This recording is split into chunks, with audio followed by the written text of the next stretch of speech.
Si vous ouvrez un dictionnaire, le dictionnaire Larousse, et que vous allez au mot confinement, voilà ce que vous trouverez. Le confinement est le fait d'enfermer quelqu'un dans un lieu, de le tenir dans d'étroites limites. Si on regarde les disciples aujourd'hui, c'est bien cela qu'ils vivent. Les portes du Cénacle, du lieu dans lequel ils ont l'habitude de se rassembler à Jérusalem, sont verrouillées. Cette situation, mes chers amis, est si actuelle pour nous. Nous regardons l'Évangile, nous sommes le soir de Pâques. Les disciples sont bouleversés par la mort de Jésus survenue 3 jours avant. Ils sont apeurés devant leur sort. Que vont-ils devenir? Ils sont confinés au Cénacle. Ils sont confinés géographiquement, comme nous, mais ce sont aussi leurs cœurs qui sont confinés, qui sont recroquevillés sur eux-mêmes. Ils ne peuvent pas prêter foi aux paroles des saintes femmes qui leur ont annoncé que Jésus est vivant. Et c'est dans ce confinement, à la fois donc géographique et peut-être pourrait-on dire spirituel, que Jésus vient rejoindre ses disciples. Jésus vint et il était là au milieu d'eux. Cette phrase est toute simple, mais pourtant si belle. La résurrection de Jésus ne se fait pas dans l'éclat, ne se fait pas dans l'extraordinaire. Il n'est pas arrivé sur un char de feu ou je ne sais quoi. Il vient tout simplement gratifier les disciples de sa présence. Il est là. La rencontre avec Jésus ressuscité est l'expérience de sa présence à nos côtés. Il leur dit « La paix soit avec vous ». Cette formule, shalom en hébreu, nous connaissons bien, est la manière ordinaire qu'a un juif de saluer ses amis. Jésus exprime ainsi qu'il est là, qu'il est présent. Il leur dit tout simplement « Bonjour, salut ». Mais pourtant dans sa bouche, cette paix qu'il offre est plus que ce simple salut. Avant de mourir, Jésus avait promis cette paix. C'est ce que nous redisons à chaque messe. Je vous laisse la paix, c'est ma paix que je vous donne. La paix que Jésus nous donne est bien plus qu'une simple absence de guerre. C'est sa vie donnée pour que nous vivions selon ce que Dieu veut pour nous, que nous vivions en harmonie avec Dieu. En recevant la paix de Jésus, les disciples ne peuvent plus être apeurés car ils vivent de la vie même de Dieu en eux. Cette paix dilate la peur qui les habitait. Elle fait qu'ils s'extraient du confinement intérieur de leur cœur, du fait d'être recroquevillés sur eux-mêmes, d'être apeurés. C'est Jésus qui est venu leur donner cette paix alors qu'ils étaient confinés géographiquement au Cénacle. Prions donc pour que nos lieux de confinement géographique, que dans nos maisons, le Seigneur puisse venir vraiment nous donner sa paix pour que nos cœurs s'ouvrent à sa grâce. En donnant sa paix, Jésus instaure un nouveau mode de relation avec ses disciples. Rencontrer Jésus ressuscité se vit dans la foi. Le corps de Jésus ressuscité est à la fois le corps de cet homme que les disciples ont connu et admiré, corps blessé, dont saint Thomas, 8 jours après, est invité à toucher les plaies. Mais c'est aussi un corps de gloire, un corps qui est maître de l'espace, qui se tient présent au Cénacle sans avoir eu besoin, sans avoir daigné passer par la porte.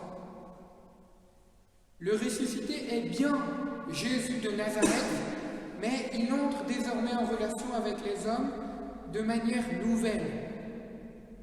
C'est pour ça que Marie-Madeleine ne l'a pas reconnu au début, elle l'a pris pour le jardinier, mais elle a eu besoin de la foi. c'est Jésus lui-même qui a suscité sa foi en l'appelant par son nom. Cette relation nouvelle instaurée par le ressuscité est renouvelée avec chacun d'entre nous. C'est la relation d'un baptisé avec son Seigneur, la relation de chaque baptisé avec le ressuscité. Ce deuxième dimanche de Pâques est traditionnellement appelé le dimanche in albis, dimanche en blanc. C'est pour ça que peut-être que beaucoup d'entre vous sont habillés tout en blanc aujourd'hui, comme nous vous l'avons proposé. Ce dimanche, donc en blanc, est appelé ainsi parce que lorsqu'il y a des baptêmes, en temps normal, lorsqu'il y a des baptêmes à la vigile pascale, les baptisés reviennent 8 jours plus tard, donc aujourd'hui, habillés avec le vêtement blanc, revêtus du vêtement blanc qu'ils ont reçu le jour de leur baptême, vêtement qui est le signe de la vie nouvelle que le Seigneur leur a donné. Nous sommes donc aujourd'hui tous invités à faire mémoire de notre baptême.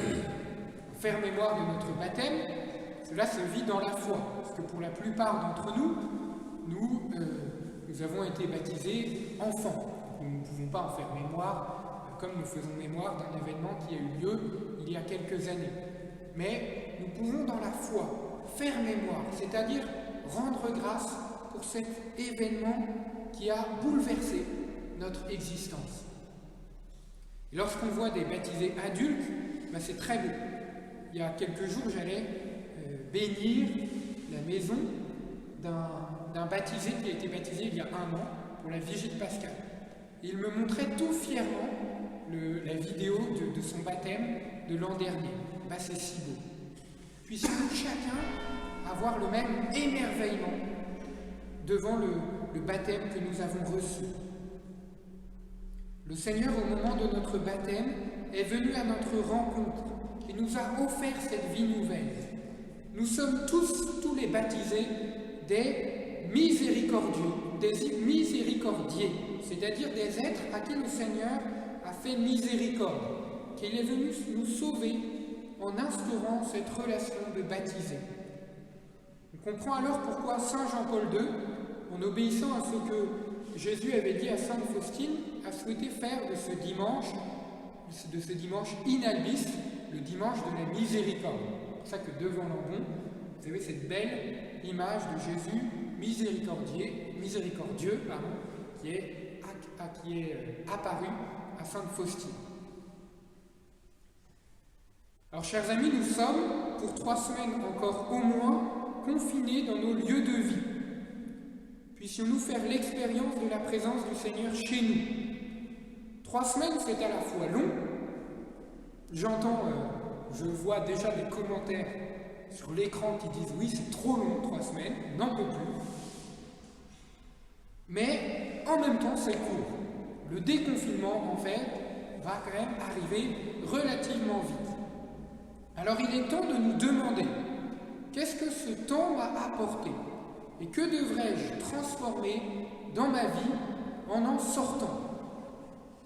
Même si ce temps est un temps d'épreuve pour beaucoup d'entre vous, ça nous en sommes conscients, c'est aussi un temps de grâce, c'est-à-dire un temps pendant lequel Jésus a pu nous offrir sa vie nouvelle de ressuscité d'une manière toute particulière. Beaucoup de personnes ont fait l'expérience de la présence de Jésus chez eux. Certains ont pris soin de décorer un beau coin prière, voire de transformer une pièce en oratoire. D'autres ont découvert ou redécouvert la prière en famille. D'autres ont vécu la Semaine Sainte plus que les autres années au rythme de la liturgie en vivant chez eux des liturgies domestiques. Mais aussi certains ont tout simplement redécouvert la simplicité et la beauté d'une vie familiale, une vie où la maison n'est pas simplement le lieu où on se croise entre nos différentes activités. Certains ont redécouvert la joie de prendre tout simplement soin de son jardin, pour ceux qui ont la chance d'en avoir, de prendre le temps de cuisiner et de partager des bons moments avec ceux qu'on aime.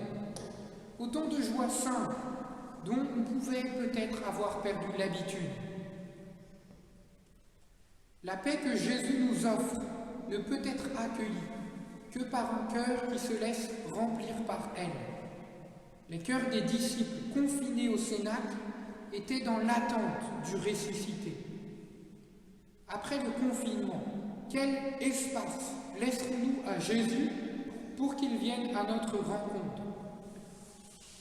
Peut-être quelle résolution concrète pourrons-nous prendre personnellement, en famille et dans notre communauté paroissiale pour ne pas recommencer notre vie d'après comme si rien ne s'était passé?